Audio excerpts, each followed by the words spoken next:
y la vamos a subir a YouTube para que ustedes la puedan ver, los que no han podido asistir hoy.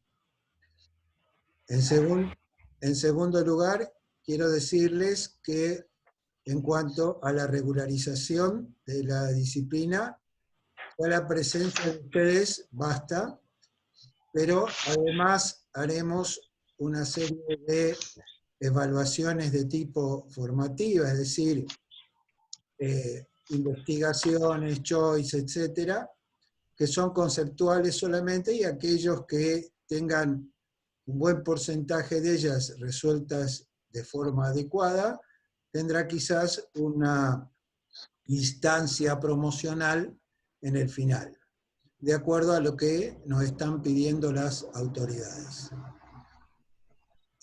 Hoy vamos a ver entonces algunas cuestiones generales vinculadas con los dos objetos de estudios principales de esta ciencia, que son la farmacocinética, y vamos a definir la farmacocinética, y también vamos a definir el otro objeto de estudio, que es la farmacodinámica.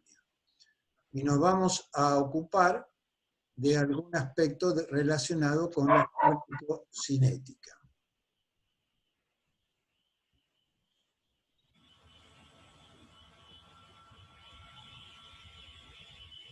Vamos entonces a comenzar. Cualquier pregunta que ustedes quieren, me la hacen. También se dispone de un chat para que ustedes puedan comunicarse conmigo. Vamos a definir lo que es la farmacocinética. La farmacocinética se refiere a los procesos que el fármaco sufre a su ingreso al organismo. Como ustedes recordarán, cuando uno piensa en esto, puede pensar al momento que ustedes toman, por ejemplo, un comprimido de algún determinado fármaco. De paso, tenemos que señalar que fármaco se refiere a una sustancia química. Pero ¿cuál es la diferencia entre fármaco y droga? Los americanos usan muchas veces droga como sinónimo de fármaco, pero en realidad no son lo mismo. Cuando nosotros hablamos de fármaco, nos referimos a una sustancia química que, al igual que la droga, interactúa con sistemas biológicos, fisiológicos, bioquímicos, etcétera, en nuestro organismo. Pero la diferencia fundamental entre el fármaco y la droga es que el fármaco tiene un fin útil, es decir, es utilizado para profilaxis, diagnóstico, tratamiento o modificación de funciones fisiológicas. La droga, a pesar que interacciona igualmente con el organismo, no tiene ese fin.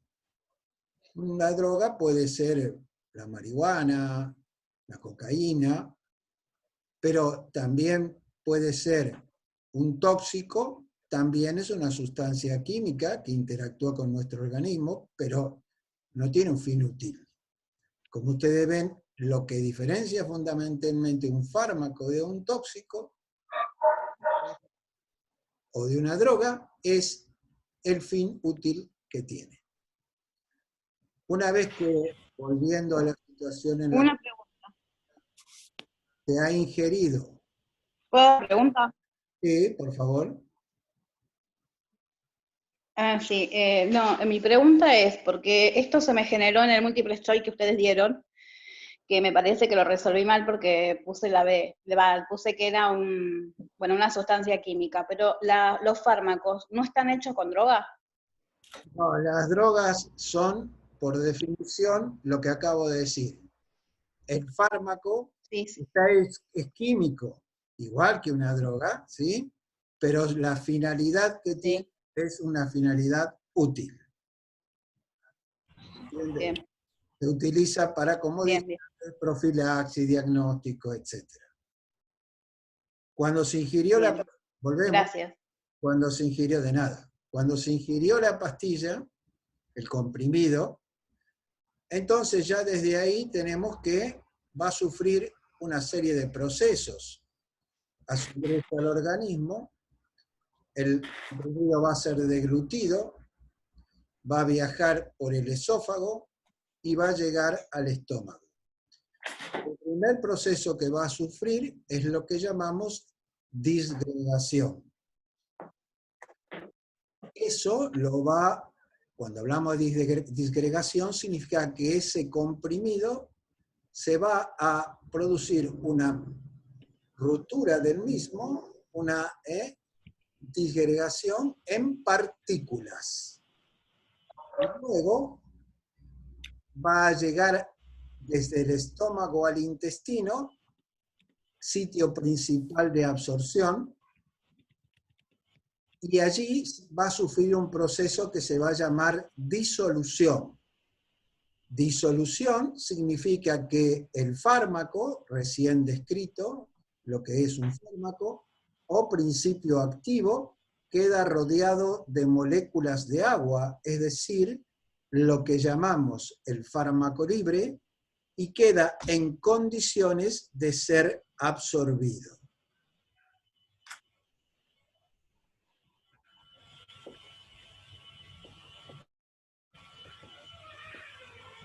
Sí. Hay compañeros que están afuera y por eso muchas veces voy a cortar para hacerlos ingresar. Continuando entonces, ese proceso de disgregación y disolución, comprenden ustedes, está muy relacionado con la elaboración del fármaco. Es decir, está relacionado con la industria farmacéutica. Y en ese sentido, la industria farmacéutica solamente permite que un fármaco esté en el comercio si el primer lote del mismo ha demostrado una disolución de por lo menos el 80%. Muchas veces esto que estamos diciendo es fundamental y puede explicar, entre otras causas, por qué una persona toma un comprimido y otra toma otro que tienen el mismo principio activo, y sin embargo las concentraciones que se obtienen en sangre y en el sitio donde van a actuar no son las mismas. Esto depende de la elaboración, como dije antes, de lo que llamamos el producto farmacéutico, que va a incluir fundamentalmente al principio activo y a otras sustancias que llamamos excipientes que le van a dar volumen, consistencia, estabilidad, etc. Y esto es fundamental para explicar, porque ustedes comprenderán que si la concentración en la sangre no es apropiada, no va a tener el efecto que se busca. Por eso, muchas veces los laboratorios para estudiar este fenómeno de disgregación y disolución utilizan líquidos parecidos a los gastrointestinales para ver cómo la sustancia se disgrega y disuelve. Esta fase, de ahora en adelante, de la farmacocinética, de este proceso que sufren los fármacos al ingreso al organismo, la suma de procesos, la vamos a llamar fase, lógicamente, farmacéutica. Habíamos quedado que luego el fármaco quedaba disponible para el proceso que llamaremos absorción.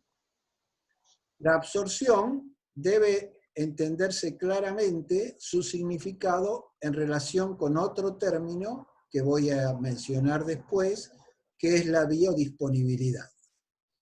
Absorción se refiere a la velocidad y grado en el que un fármaco abandona su sitio de administración. Ustedes saben que ustedes colocan fármacos que se van a poner en la piel y ahí el fármaco tendrá que atravesar varias capas o en el intestino tendrá que atravesar una sola capa.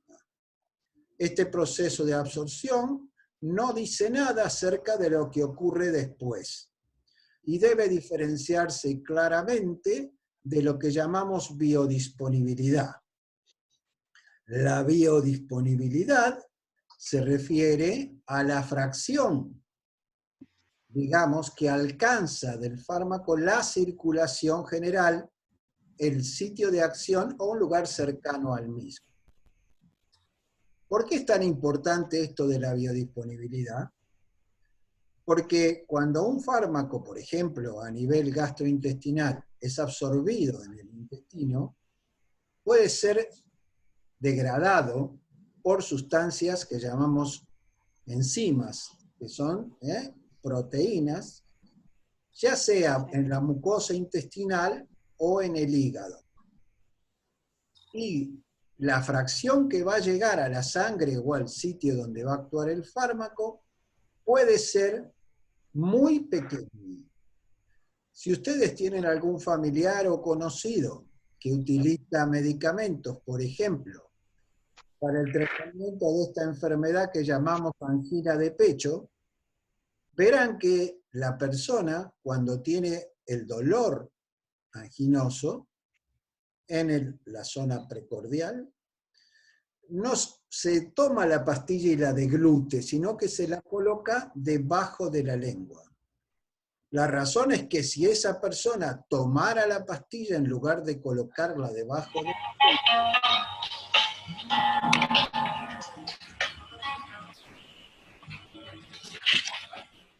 se degradaría prácticamente por el hígado y por el intestino totalmente. Entonces, esto haría que el paciente no resolviera su problema de dolor anginoso y encima pudiera morir por un infarto. Por eso es muy importante que biodisponibilidad está hablando de la fracción de ese fármaco que llega a la circulación general, habla de velocidad y grado también, que llega a la circulación general al sitio de acción, a un lugar cercano, en forma activa. O sea, la parte que no fue inactivada por estas proteínas que llamamos enzimas, según el fármaco, en la mucosa intestinal, en el hígado o en ambos. ¿Comprenden? Es el fármaco listo para la acción. Por eso debemos diferenciar claramente esa fracción activa que llega o fracción biodisponible del concepto de absorción, que solo habla del pasaje del fármaco a través de las membranas hacia la sangre, pero nada nos dice de lo después. Una vez que el fármaco sufre la absorción, ¿cómo la va, qué procesos tiene que hacer? Igual que lo que ustedes ya saben de fisiología, los fármacos deberán atravesar las membranas celulares. La membrana celular, ustedes saben, que es una estructura lipoproteica y que entonces los fármacos que son liposolubles atraviesan fácilmente porque se disuelven en la membrana lipídica y pasan. Tiene una adecuada difusión a favor de gradiente. Sin embargo, vamos a ver después que hay muchas sustancias que no son liposolubles y que necesitan entonces medios de transporte específicos. Y para eso les pido por favor que repasen de fisiología lo que sería el transporte no pasivo, sino el activo. Y recordar las diferencias entre transporte activo primario y secundario. Por ejemplo, los transportes pasivos, tenemos, la nombro nomás, la difusión simple no iónica y la difusión facilitada, que sigue siendo un transporte pasivo, pero que a diferencia de la difusión simple, utiliza un transportador o carrier. Siempre se hace a favor y se hace sin gasto de energía. Favor de gradiente. El otro sistema, el activo primario o secundario, emplea energía. La energía la genera el primario y el secundario la aprovecha para un transporte que puede ser en el mismo sentido y ahí le llamamos cotransporte, o en sentido contrario de las sustancias, lo cual llamaremos contratransporte. Una vez que llega a la sangre el medicamento, el fármaco, allí en la sangre se puede encontrar de dos maneras.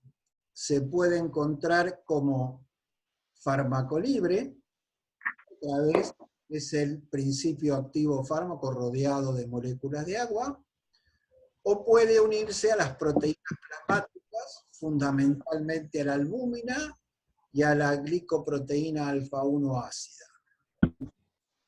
Los fármacos unidos a las proteínas son como el dinero que ustedes tienen guardado en el banco. Van a tener que ir al cajero o van a tener que ir por caja a retirarlo. Mientras el fármaco está unido a proteína, el fármaco se encuentra inactivo y no puede entonces seguir los siguientes pasos que vamos a ver, los siguientes procesos, para ser más correcto, de la farmacocinética. Una pregunta que ustedes se harán entonces es, ¿pero cómo ese fármaco unido a proteína entonces pasa a fármaco libre? Claro, la farmacocinética, cinética es movimiento, es un proceso continuo, tipo película y no tipo foto instantánea. Y los otros procesos que vamos a analizar a medida que estamos hablando del tema, que se reduzca la concentración de fármaco libre. Y al reducirse la concentración de fármaco libre, el fármaco unido a proteína puede entonces pasar a ser fármaco libre. Y ahora vamos a caminar juntos con el fármaco libre. El fármaco libre puede dirigirse a ciertos sitios donde va a ejercer su acción y que lo llamaremos la biofase. Ustedes, en cuanto al mecanismo de acción de los fármacos, solo les interesan nociones. Pero aquí nombro algo del mecanismo de acción y de la biofase porque nos permite entender las distintas fases de la farmacocinética y luego entender cómo esta farmacocinética tiene mucho que ver con la farmacodinámica, porque es esa concentración de fármaco activo que hemos dicho hoy, que tiene que llegar en concentración apropiada al sitio donde va a actuar, si queremos ver el efecto. Si no, el efecto será insuficiente o no tendremos efecto. Ahí podemos correlacionar entonces la farmacocinética con esto que llamamos farmacodinamia, que farmacodinamia se refiere al mecanismo de acción. Los fármacos, es decir, su acción a través de ciertas estructuras moleculares complejas que llamaremos receptores o no mediadas por receptores. Entonces, ese fármaco libre que estaba en la sangre pasa a los llamados sitios de acción o biofase, donde están los receptores en la mayoría de los casos. Y allí en el receptor, los fármacos se pueden encontrar libres y se pueden encontrar unidos al receptor. Una vez más, el único fármaco que puede volver a la circulación general es el que llamamos fármaco libre. Volvemos entonces a la circulación general. Ese fármaco libre puede dirigirse también a ciertos tejidos.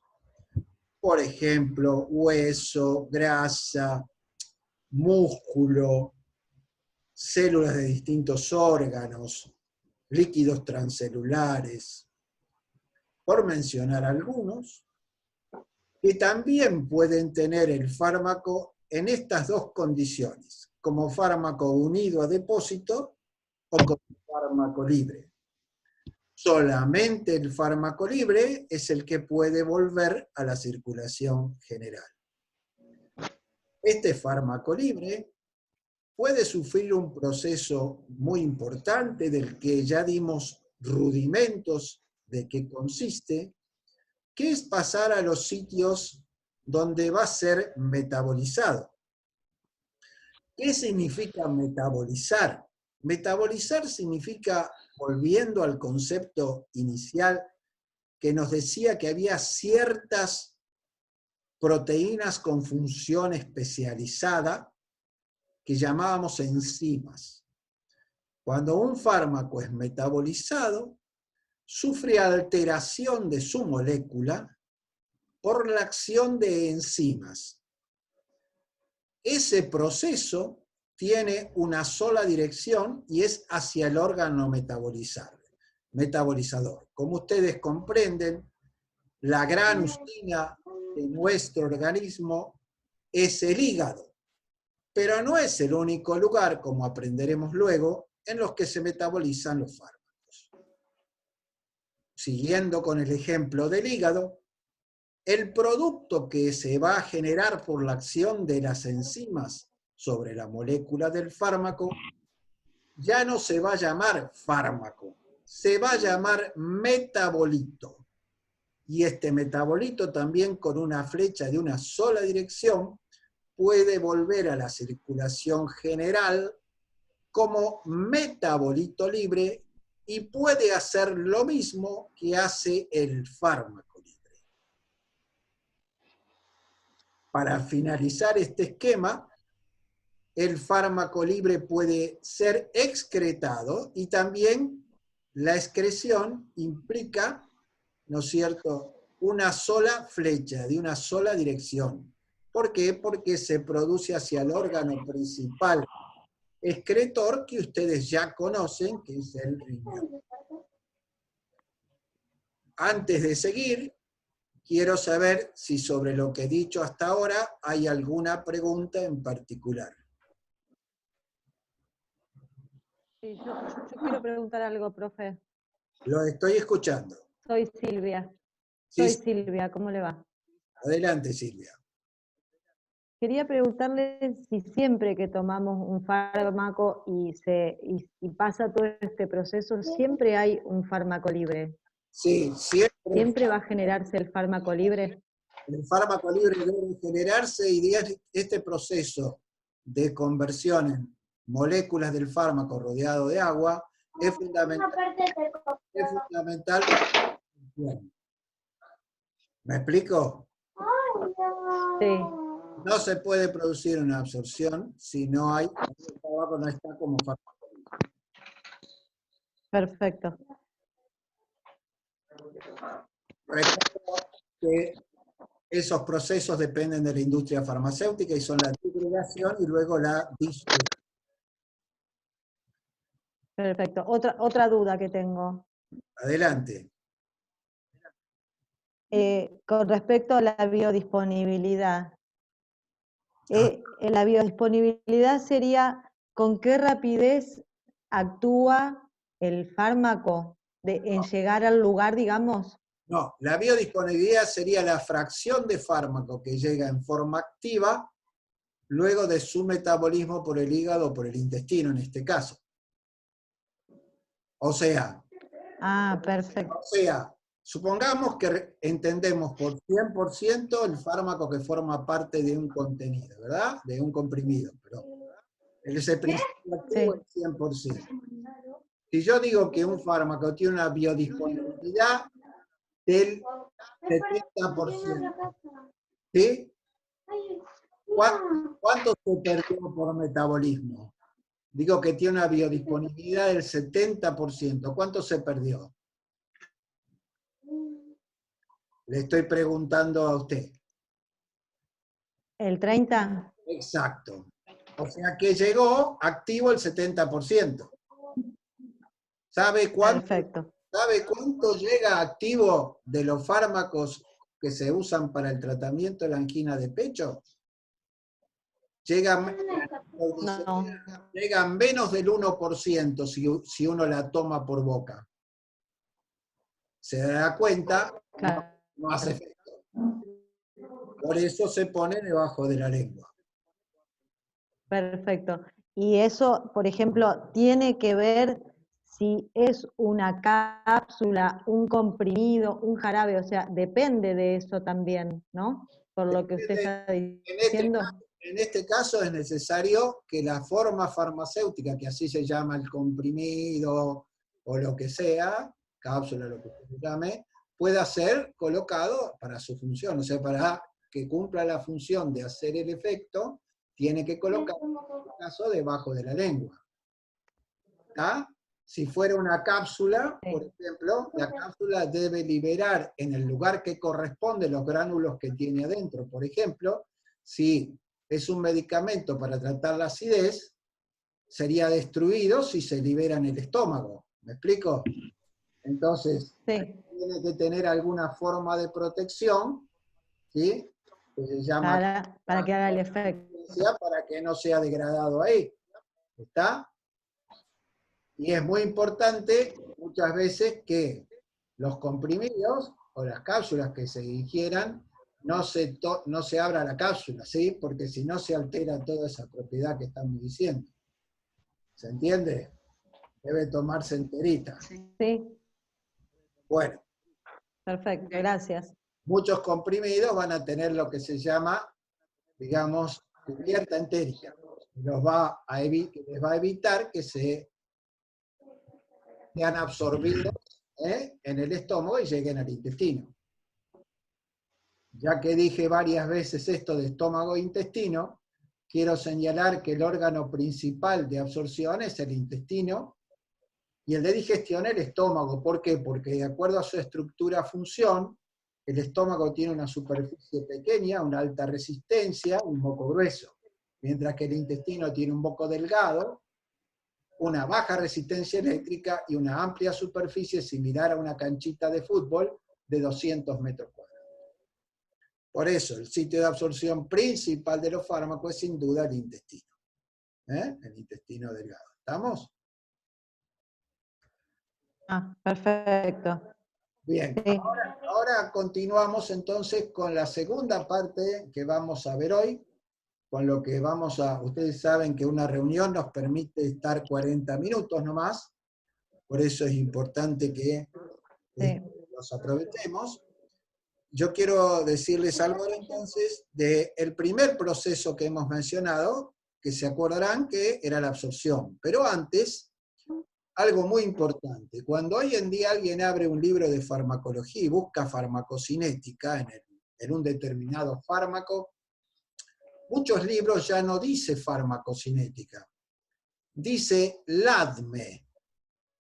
Esto es que cada uno de los procesos que hemos descrito, liberación, absorción, distribución, metabolismo y excreción, se toma la letra inicial para formar esta sigla.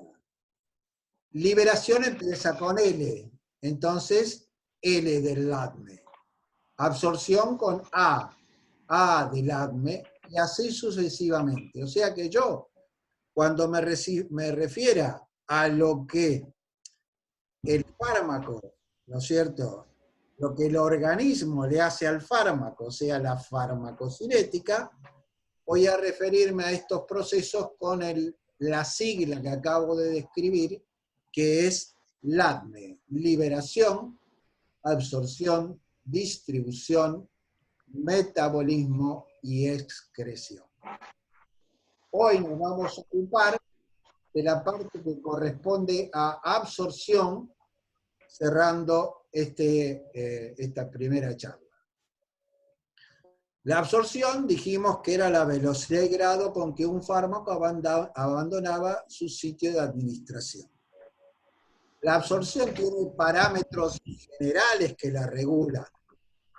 La primera que vamos a decir es la vía de administración, porque, por ejemplo, si administro un fármaco por vía intravenosa, coloco el 100% del fármaco directamente en la sangre. Entonces no hay barreras para la absorción y el el efecto de un fármaco administrado por vía intravenosa es rápido. Ahí ustedes ven que allí la vía de administración es muy importante. Es la única vía, la endovenosa, que se alcanza el 100% de biodisponibilidad. También es importante la circulación. Cuando la circulación se reduce la velocidad de absorción. Ustedes recordarán cuando se hace un anestésico local, muchas veces en las guardias de los distintos servicios, el médico de guardia utiliza el anestésico local y lo hace con una sustancia que recibe el nombre de adrenalina. Uno se pregunta, por ejemplo, ¿por qué al anestésico local se le pone adrenalina? Porque la adrenalina tiene la característica de producir lo que se llama vasoconstricción, es decir, cierra los vasos. Y la vasoconstricción determina para el cirujano o para el médico de guardia que está allí, que no se pueda absorber el anestésico y quede más tiempo actuando localmente y pueda durar el tiempo suficiente para que el paciente no tenga dolor mientras el médico de guardia hace el procedimiento.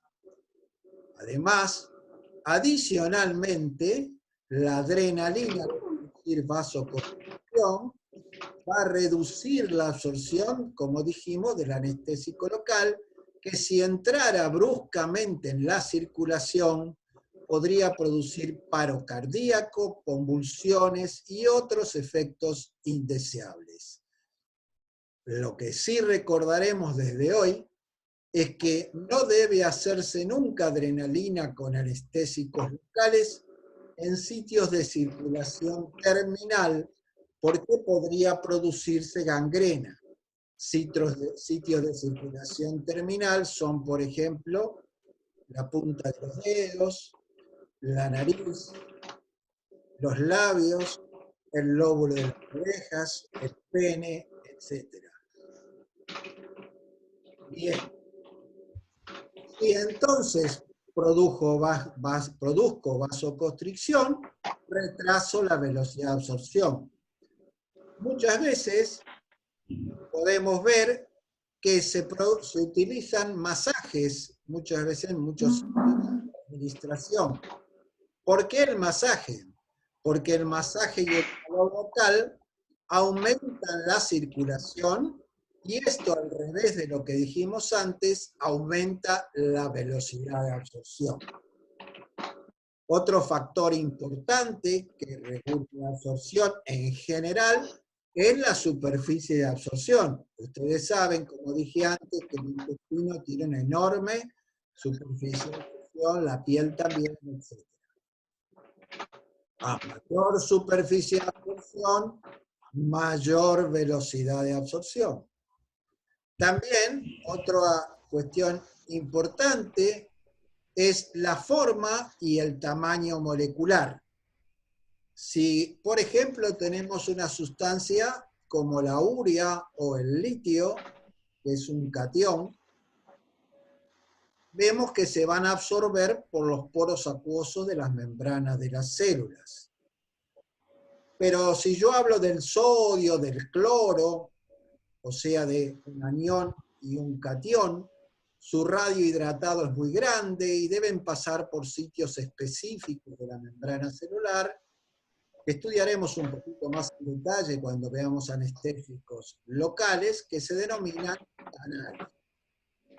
Ya si hablamos de proteínas, como por ejemplo la insulina, etcétera, esas deben pasar por las venas o por los linfáticos.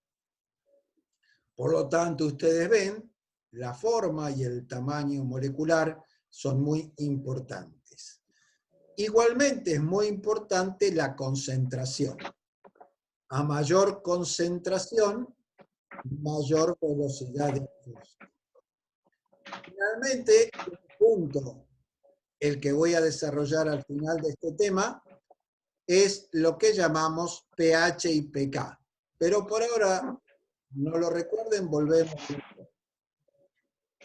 Si hablamos de la vía de absorción y hablamos un poco de la vía oral, vamos a ver algunos parámetros que regulan la absorción, además de los que ya dijimos. Cuando ingerimos el comprimido que dije al principio, si se mezcla con los alimentos, pueden formarse complejos inabsorbibles y esto hace que se reduzca la velocidad de absorción. En su camino hacia el intestino, el fármaco pasa por el estómago, como ya fue dicho. El estómago tiene una propiedad importante, la velocidad de vaciamiento gástrico. Cuando la velocidad de vaciamiento gástrico se reduce, por ejemplo, cuando alguien toma un medicamento como la paratropina, o sea, lo que nosotros llamamos anticolinérgicos en el lenguaje difícil, cuando toma paratropina, bueno, eso retrasa la llegada de los fármacos hacia el intestino. En vez de cuando alguien toma este medicamento que comercialmente, nombre comercial es el nombre que le pone el laboratorio al medicamento, al producto farmacéutico. En este caso, por ejemplo, Reliberan, que el principio activo o fármaco es la metoclopramida. Si se toma eso, es un proquinético o procinético que acelera el vaciamiento gástrico y aumenta la absorción, la velocidad de absorción de los fármacos.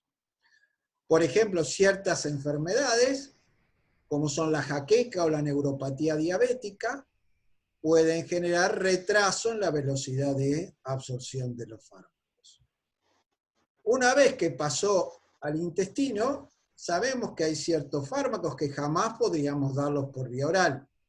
La insulina, por ejemplo, podría ser degradada por las enzimas intestinales, o la penicilina a nivel del estómago, volviendo atrás, podría ser degradada algún tipo de penicilina por el ácido clorhídrico.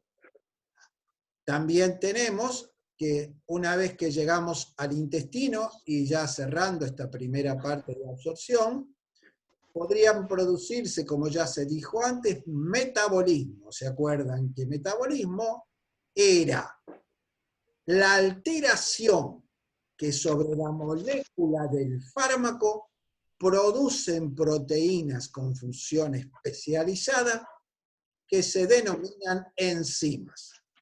Las enzimas de la mucosa intestinal y el hígado pueden degradar el fármaco haciendo que su biodisponibilidad se reduzca, como ya fue ejemplificado, grandemente.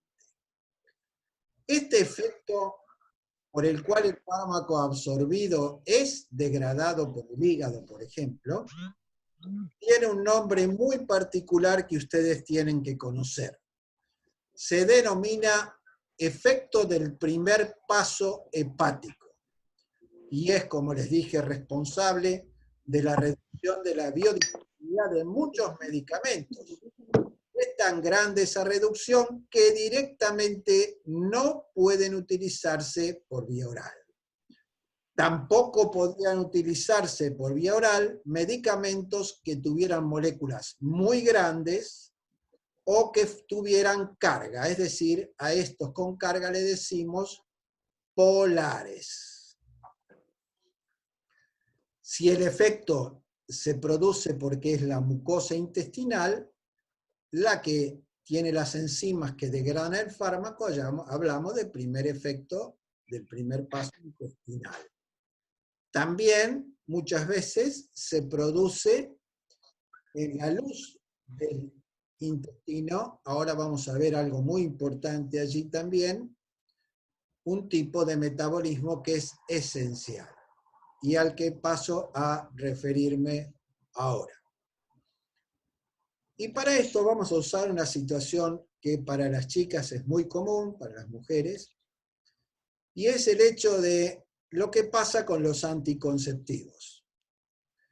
Cuando se toma un anticonceptivo, sufre todo el proceso de la fase farmacéutica, que ya dijimos antes, de la farmacocinética. ¿Se acuerdan de una fase farmacéutica, una fase farmacocinética? La fase farmacéutica está antes de la farmacocinética. Y la farmacéutica dependía, vuelvo a decir, del laboratorio. Cuando se ingiere el anticonceptivo, se produce disgregación y disolución, y se produce la absorción del principio activo por la vía porta, donde el medicamento se dirige hacia el hígado. También hay una parte que pasa a la circulación para, obviamente, ejercer desplegación en el sistema. Bien, ese fármaco que está en el hígado sufre un cambio químico en el cual se le agrega un grupo químico. Tenemos el fármaco, tenemos el grupo químico, fármaco, grupo químico. Este proceso se denomina conjugación. El fármaco, el anticonceptivo, junto con el grupo químico, vuelven al intestino por la bilis. Y una vez que están en el intestino, los microorganismos presentes en nuestro intestino, que los llamamos flora intestinal, tienen una enzima que degrada, separa otra vez al fármaco del grupo químico. Y el fármaco vuelve a ser reabsorbido por el intestino, va hacia el hígado y sufre el mismo proceso que ustedes han escuchado. Esto es fundamental. ¿Por qué? Porque esto que llamamos de ahora en adelante circuito entero, entero viene de intestino, por eso hablamos de enteritis o alimentación enteral, entero, hepático, nos referimos al hígado.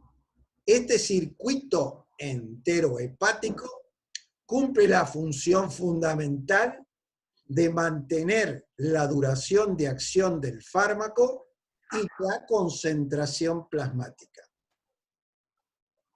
Por eso es fundamental que cuando el médico prescribe a su paciente fármacos que son ingeridos, por ejemplo, esto le llamamos administración sistémica, y en este caso el anticonceptivo, es fundamental que si se le prescribe además del anticonceptivo a la mujer sustancias químicas, fármacos, como son por ejemplo los antibióticos y muchos otros, se le advierta a la mujer que toma el anticonceptivo que debe utilizar, junto con el anticonceptivo hormonal que utiliza, algún método no hormonal durante todo el tiempo que ingieran, por ejemplo, el antibiótico y algunos días más. ¿Por qué? Porque el antibiótico destruye la flora intestinal. Cuando se destruye la flora intestinal, no tenemos la enzima que permite que el principio activo sea separado del compuesto químico. Acá tenemos el compuesto químico, acá el principio activo, los tenemos juntos, los tenemos que separar por la enzima que tiene la flora intestinal. Si no tenemos enzima, no hay separación y este complejo se va por la materia fecal. Como ustedes comprenderán, eso lleva a embarazo.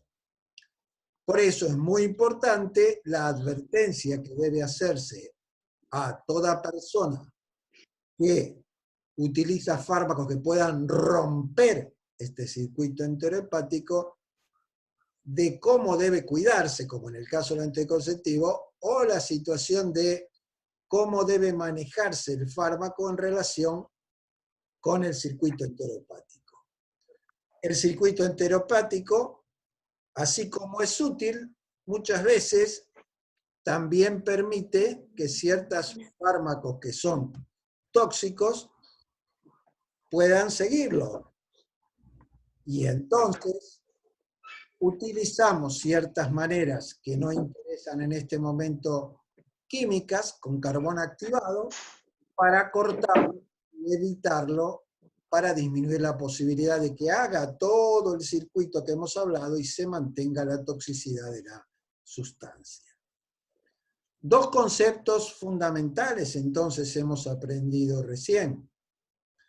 Uno, el efecto del primer paso, que se definiría como el metabolismo, que en general tiene la función de inactivar a los fármacos que sufre los mismos en su primer pasaje por el hígado. O ya dijimos que intestinal si era en la mucosa intestinal. Y lo segundo que aprendimos, que también puede afectar y es importante en la biodiversidad de los fármacos, es el circuito enterohepático. Este circuito enterohepático, como dice su nombre, enterointestinal hepático, hace que se mantenga la acción, la duración de acción del fármaco y la concentración plasmática. Antes de seguir, les pregunto si hay alguna pregunta para hacerme.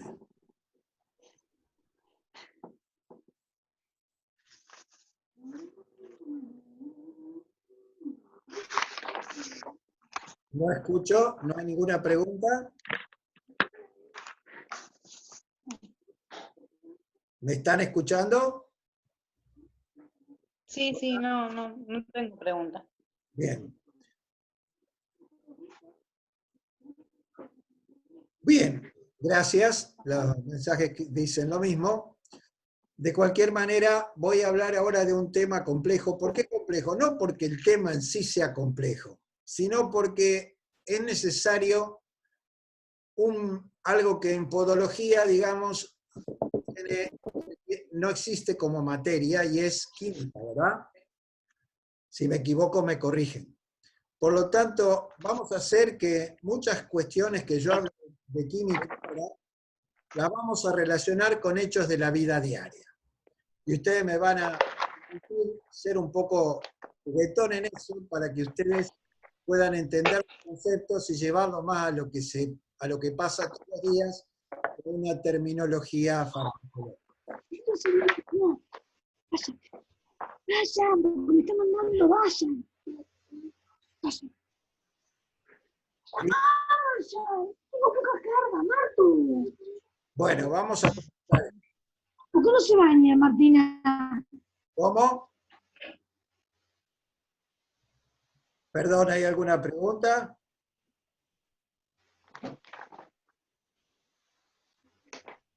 Bien. Recuerden que esta clase, repito, queda grabada y va a ser subida a YouTube. Les voy a dejar el link en la plataforma virtual. Bueno. ¿Qué es el pH? Cuando uno ve el pH, uno ve que pH se escribe con una P pequeña y una H grande. Y uno dice, ¿qué es eso de P? ¿Qué significa P? P significa, en matemática, el logaritmo inverso. ¿Qué es un logaritmo? Un logaritmo significa el exponente al que hay que elevar una base para obtener un número. O sea, si yo tengo 10 elevado a la 2, ese 2 es el logaritmo. Si yo digo que el pH, P es logaritmo inverso, y H es lo que llamamos hidrogeniones, el pH es inverso a la concentración de hidrogeniones. Quiere decir, y escuchen bien esto, cuando los hidrogeniones suben, el pH baja. Cuando los hidrogeniones bajan, el pH sube. A esta situación en la cual tenemos que suben los hidrogeniones y baja el pH, miren mi mano, suben los hidrogeniones, baja el pH. En este caso nosotros decimos que esto es un pH ácido.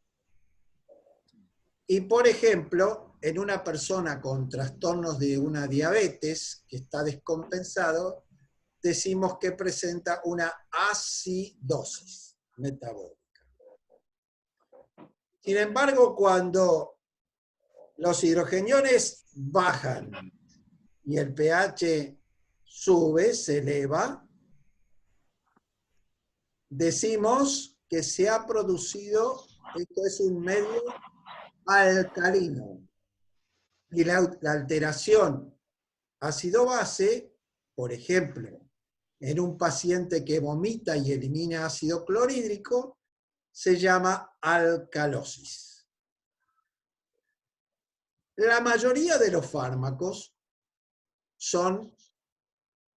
muchos de ellos son liposolubles, es decir, que atraviesan perfectamente la membrana lipídica. Pero cuando son llevados al pH fisiológico 7,4 de nuestro organismo, muchos de ellos, que son medicamentos que no tienen carga, cero de carga, adquieren carga.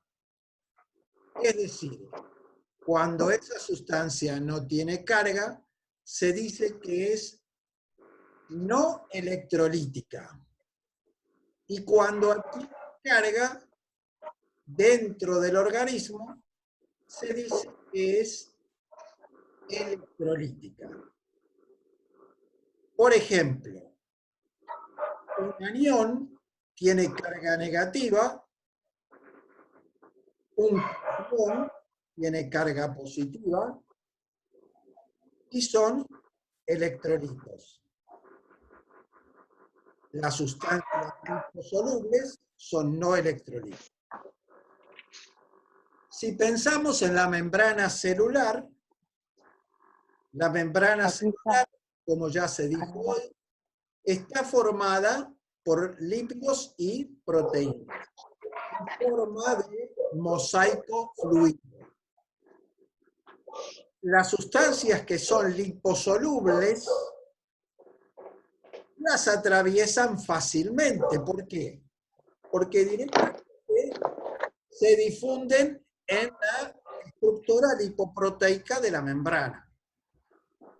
Pero si una sustancia es un anión o un cation y tiene carga, la membrana celular, como ustedes ya saben, también tiene carga.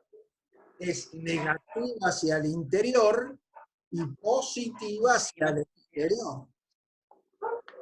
Por esa razón, si la sustancia es un electrolito, no la puede atravesar con facilidad.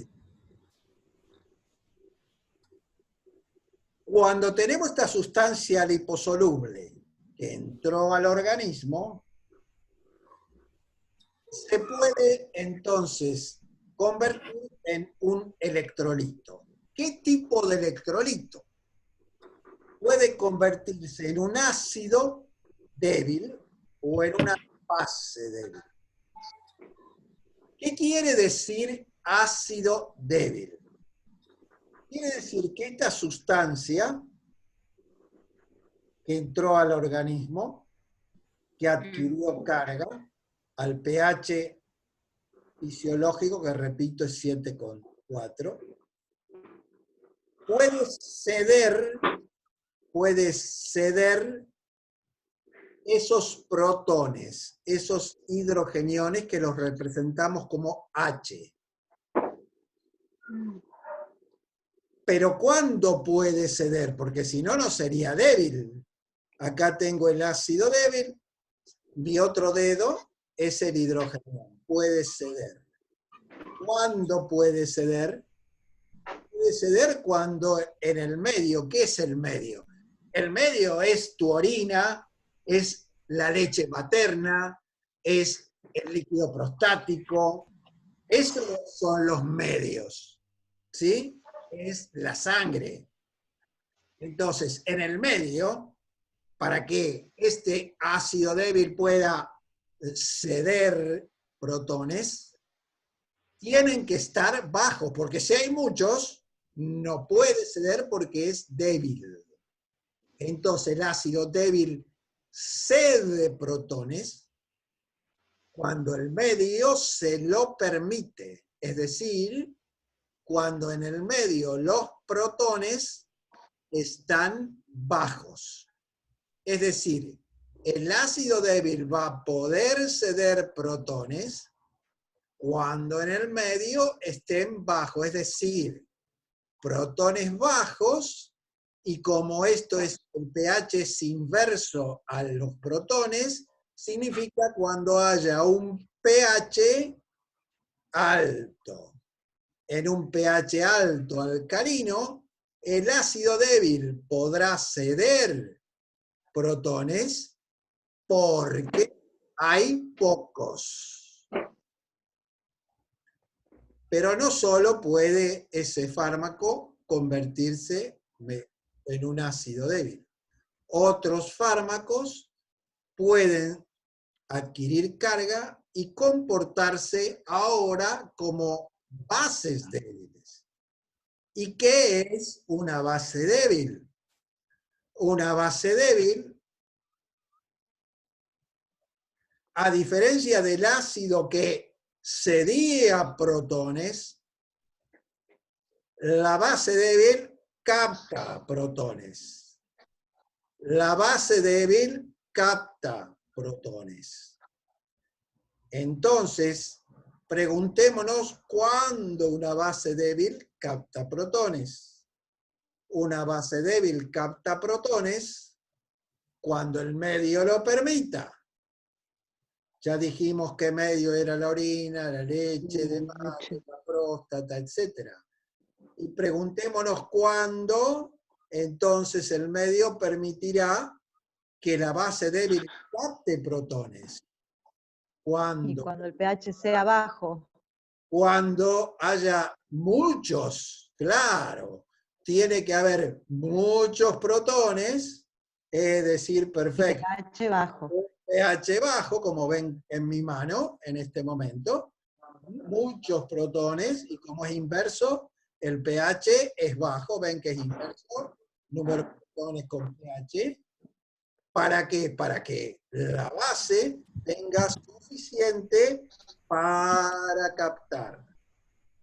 Resumiendo, una vez que la sustancia entró en el organismo, puede comportarse como un ácido o como una base débil.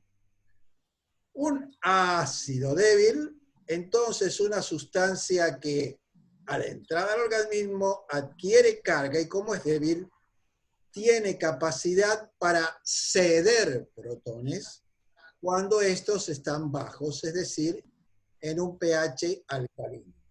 Y una base débil es una sustancia que tiene la capacidad de captar protones cuando hay muchos, es decir, cuando el pH es ácido. Porque ya sabemos que pH y número de protones es inverso. Es decir, pH bajo. Ahora bien, volvemos a nuestro ácido débil. El ácido débil cede protones, pero en el camino de ceder protones va a ceder otra cosa. Va a ceder un anión. Un anión era una, ¿se acuerdan? Sustancia que tenía la característica de tener una carga negativa, más un protón. Entonces, el ácido débil cede un anión que tiene carga negativa, un protón. ¿Qué pasa? La base débil no cede, capta. Y capta el protón. Y cuando capta el protón, forma una estructura en la cual tenemos la base unida al protón y una carga positiva. En este caso, un catión. Bien, para ver si ¿Un ustedes qué? me escuchan, voy a hacer una pregunta. Esta sustancia que era el anión, que tiene, lo largó, lo soltó, lo liberó, se disoció, como decimos nosotros, el ácido débil y generó este anión que tiene carga negativa. ¿Puede atravesar las membranas celulares? Si tiene carga.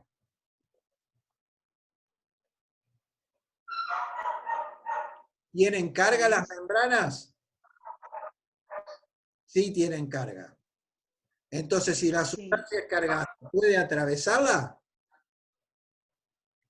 Sí, ¿Qué les parece? que sí. No, ¿por qué? ¿Por qué no? Porque tenemos ¿Por que, qué no? porque va a haber competencia de cargas, porque la membrana tiene cargas. Carga negativa al interior, Ah, positiva al exterior. claro. Entonces, una sustancia que tenga carga no puede atravesar con facilidad las membranas. ¿Está? Sí. Volvamos a la Pero no se ahora. usaban canales para esto. O sea que ese anión que fue No se usaba. ese anión que fue liberado más el protón, ese anión no puede atravesar con facilidad las membranas. ¿Está? Ok. Ahora bien, Sí. la base captaba protones. Y cuando capta protones forma un catión. Ese catión también tiene carga. ¿Qué dijimos? ¿Puede atravesar las membranas ese catión? No. No, correcto. No. Entonces el anión del ácido débil y el catión de la base D no pueden atravesar. Pero también al pH fisiológico no solo se formó esta fracción con carga, que le llamaremos fracción hidrosoluble ionizada o cargada, sino que también se forma una fracción liposoluble, es decir, no ionizada sin carga. Repetimos, cuando el ácido débil se disocia, entonces nosotros vemos que se forma un anión.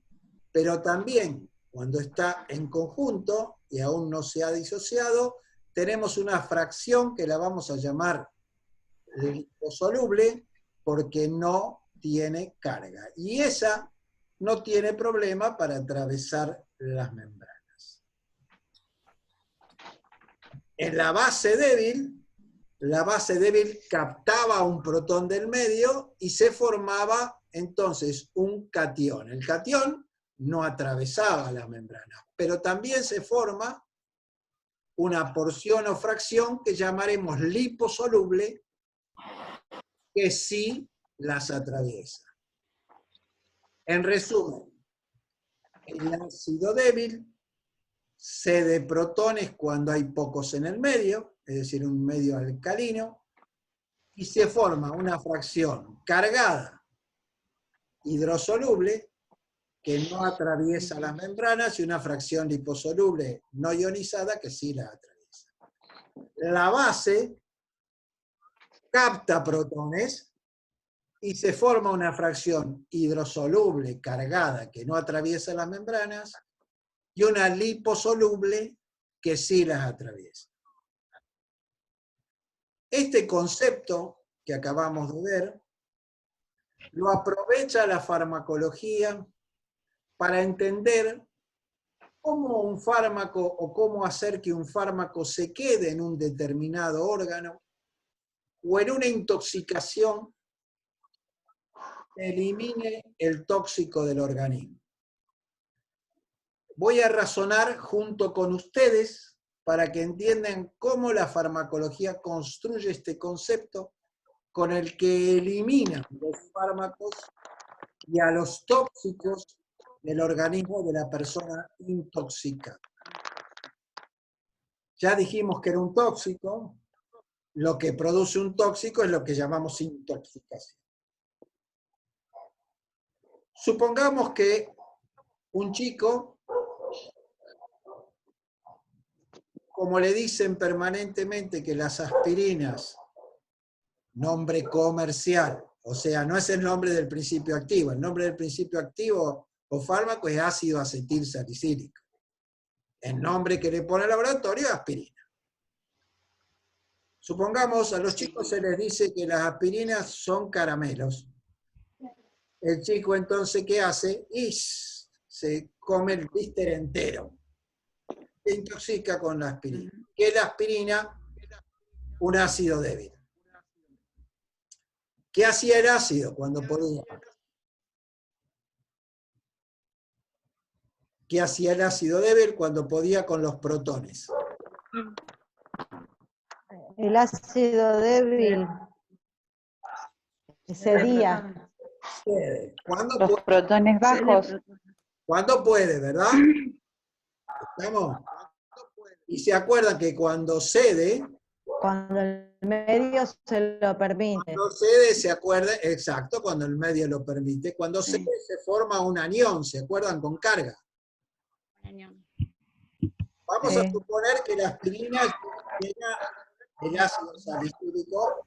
Por favor, no hablen así, escuchamos. Hay mucho ruido.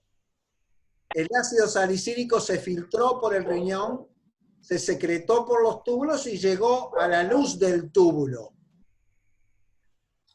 ¿Qué fracción del ácido salicílico yo tendría que aumentar? Si la hidro o la liposoluble, para que no vuelva a la sangre, para que quede atrapado en la orina y salga del organismo del chico.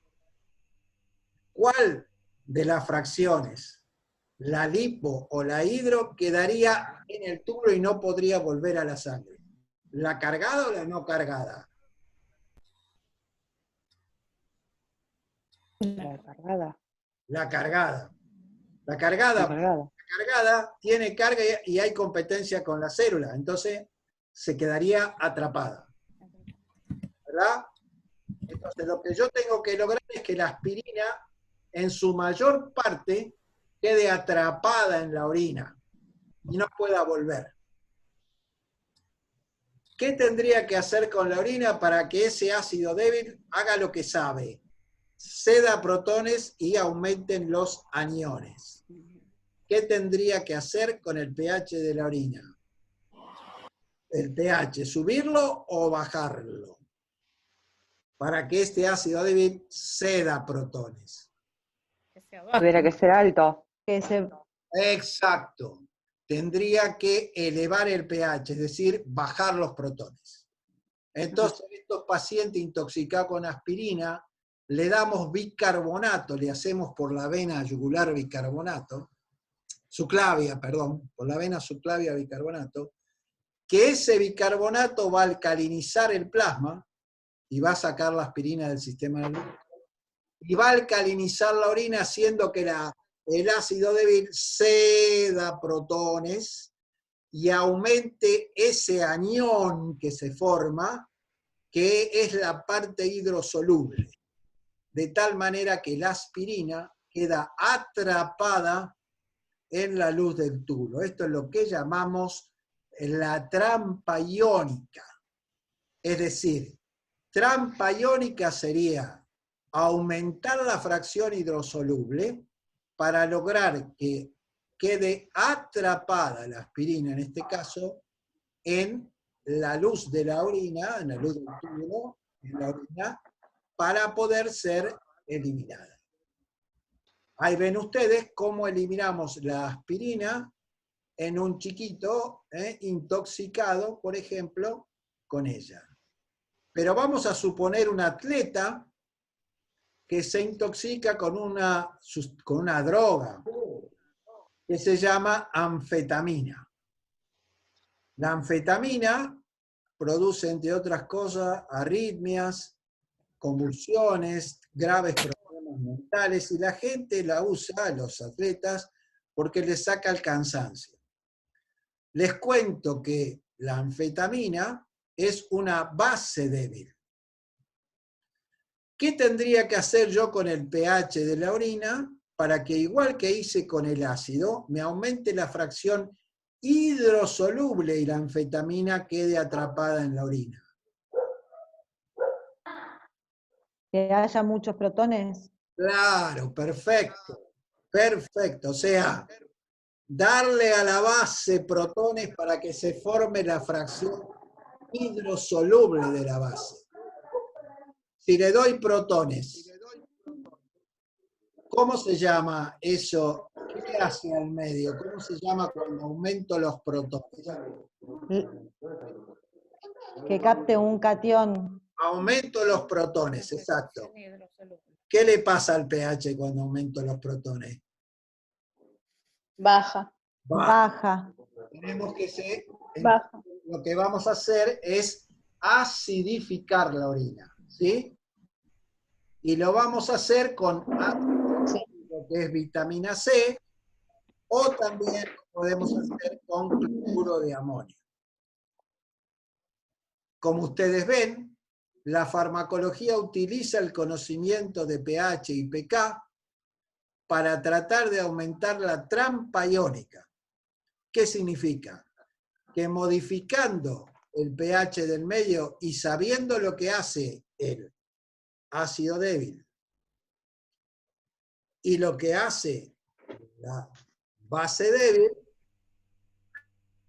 trata entonces de aumentar la fracción hidrosoluble cargada que no atraviesa las membranas en la luz de la orina para aumentar la excreción tanto del ácido débil como de la base débil. ¿Preguntas?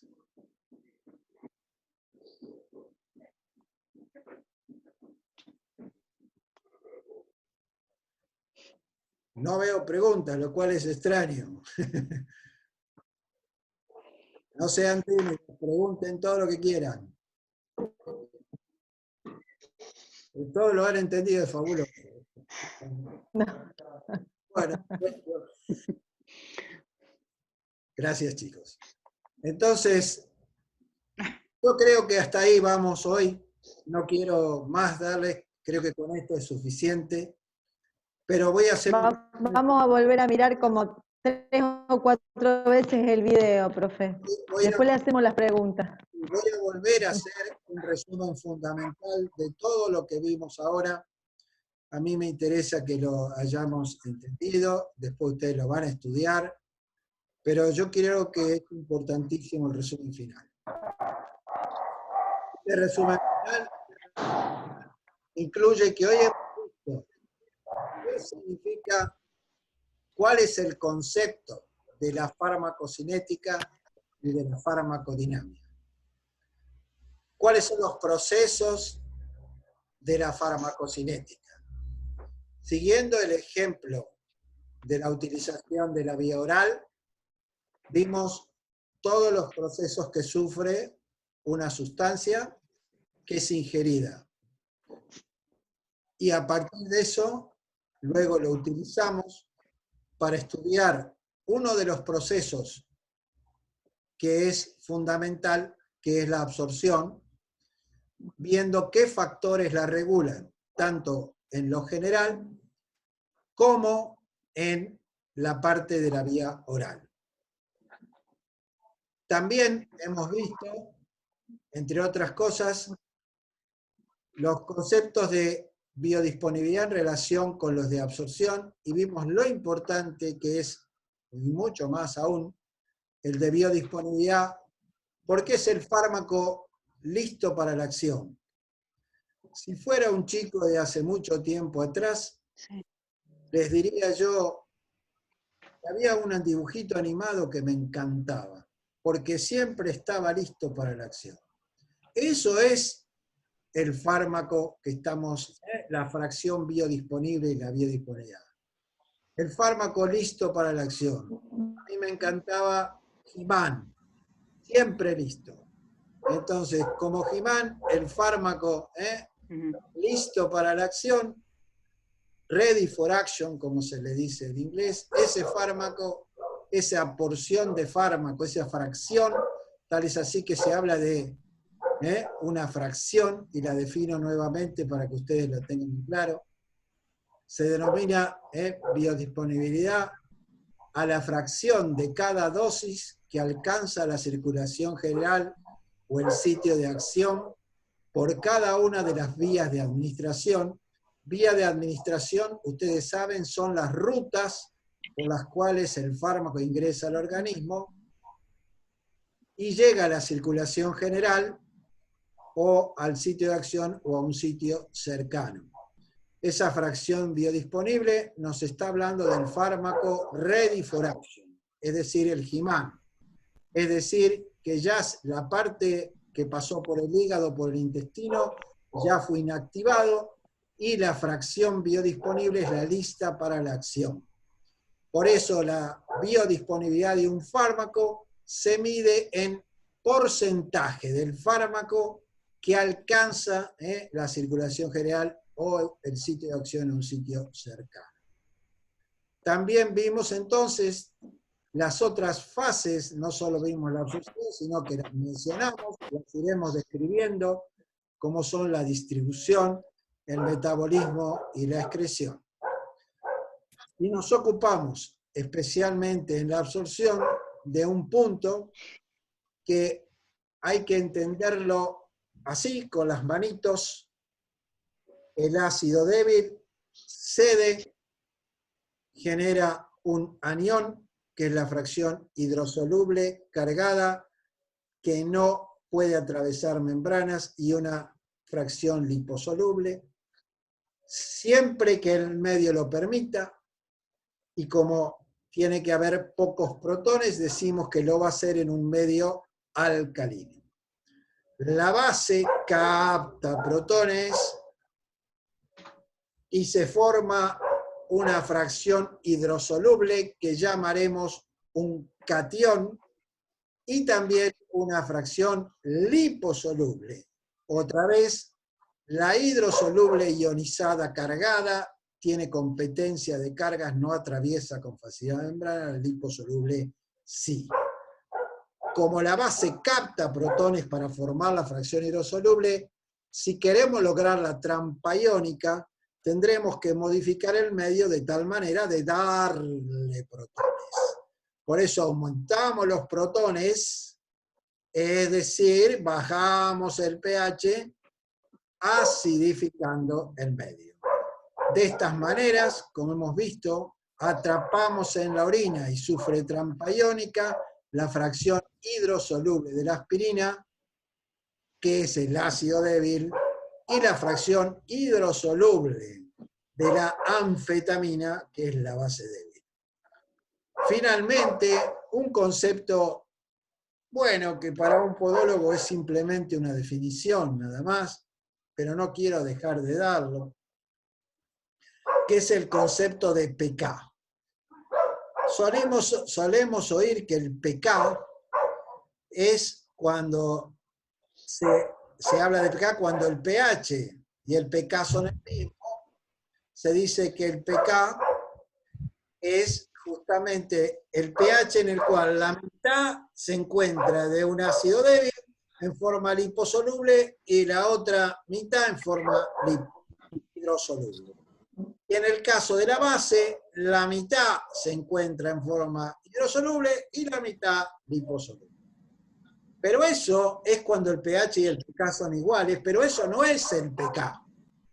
Porque cuando yo les dije a ustedes pH, les dije que la P pequeña significaba el logaritmo inverso de la concentración de hidrogeniones. Es decir, cuando el pH subía, los hidrogeniones bajaban.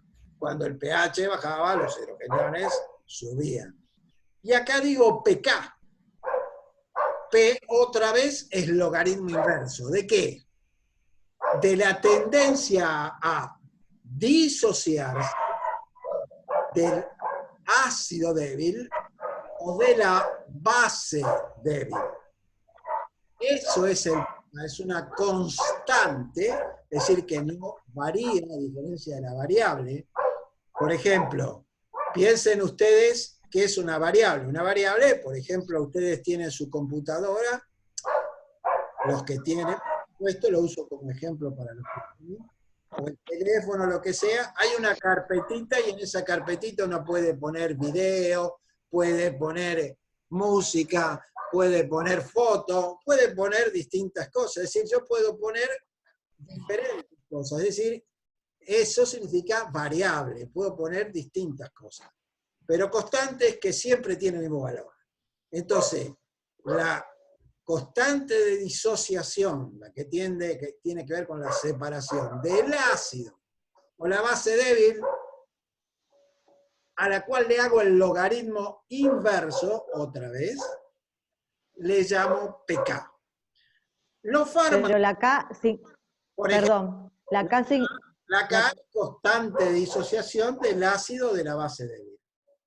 Y la P no es, no, el logaritmo inverso de esa constante de disociación. O sea que fíjense que al igual que pasa con el pH, el pK es inverso con respecto a la constante de disociación. ¿Se entiende? pK, sí. igual que pH, es el logaritmo inverso 1 sobre la constante de disociación. ¿Está? No es que está la mitad de uno y la mitad del otro, no. Eso que cuando el pH y el pK son iguales, está la mitad de la hidro y la mitad de la líquido, seguro.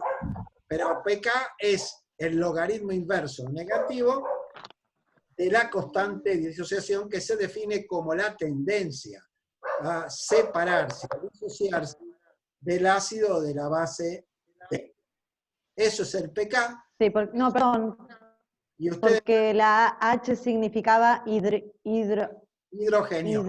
¿cómo eran los hidrogeniones? Y la K no significa nada. No, la K significa constante de disociación. Un número Ah, perfecto. que no varía, que no es como la carpetita que le metes de todo. ¿Se entiende?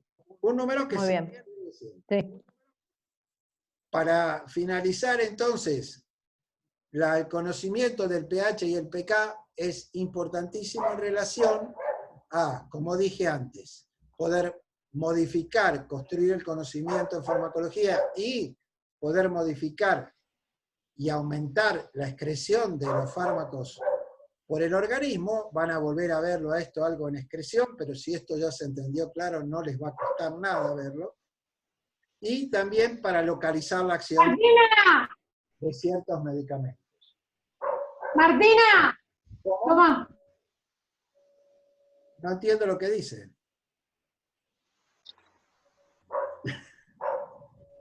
¿Le molesta el perrito? Bueno, esto es que el vecino tiene un perrito, no hay nada que hacer. Bueno, hasta aquí vamos hoy, chicos. Me he presentado, ya los he conocido ahora. Espero que esto no sea simplemente un video, sino que llegar realmente a ustedes, llegar con las expresiones más simples de todos los días, como lo he hecho hoy, y quedar dispuesto a las distintas consultas. Este video ustedes lo van a ver subido en YouTube y también van a encontrar videos en YouTube que ya están en YouTube sobre farmacocinética, metabolismo y distribución. Esta última parte, antes de cerrar la grabación, estoy a disponibilidad de ustedes. Hay gente que recién llega ahora, bueno, ven, no podría de alguna forma ver el video si no estuviera así. Le quedo a disponibilidad para las preguntas que ustedes quieran hacerme, si es que hay alguna. Acá me En preguntan... realidad, por ejemplo, a mí no me quedó muy claro lo del PK, pero, perdón, no sé si estaba hablando usted, perdón. A mí no me quedó muy claro lo del PK, pero, bueno, veo el video, todo eso, y después, próxima clase, si te puedo contar, ¿no? PK sería que la sustancia Bien. tiende a separarse, ¿sí?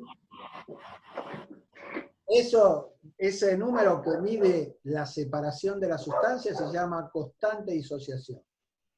Y la P es porque es una notación matemática que significa logaritmo negativo o inverso. Eso es verdad. Pero como dije Sí, antes, más que nada el tema. las PK de los fármacos se encuentran en tablas y se pueden mirar en las tablas, y con esto esta noción es suficiente para el podólogo. Ah, Lo importante es buenísimo. entender todo lo que dijimos. Bien. La próxima nos vamos a reunir a hablar Ok. del tema distribución. Vías de administración es un tema sumamente sencillo. No creo que haga falta que hagamos una videoconferencia, pero estoy a disposición de ustedes para cualquier aclaración sobre el tema ese. La próxima vamos a hablar de distribución y en la siguiente de metabolismo y expresión.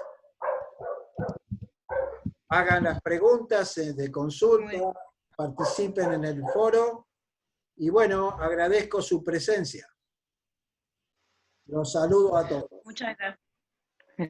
Gracias. Gracias, profe. Gracias. Hasta luego. Gracias. Hasta luego. Hasta luego. Hasta luego a todos.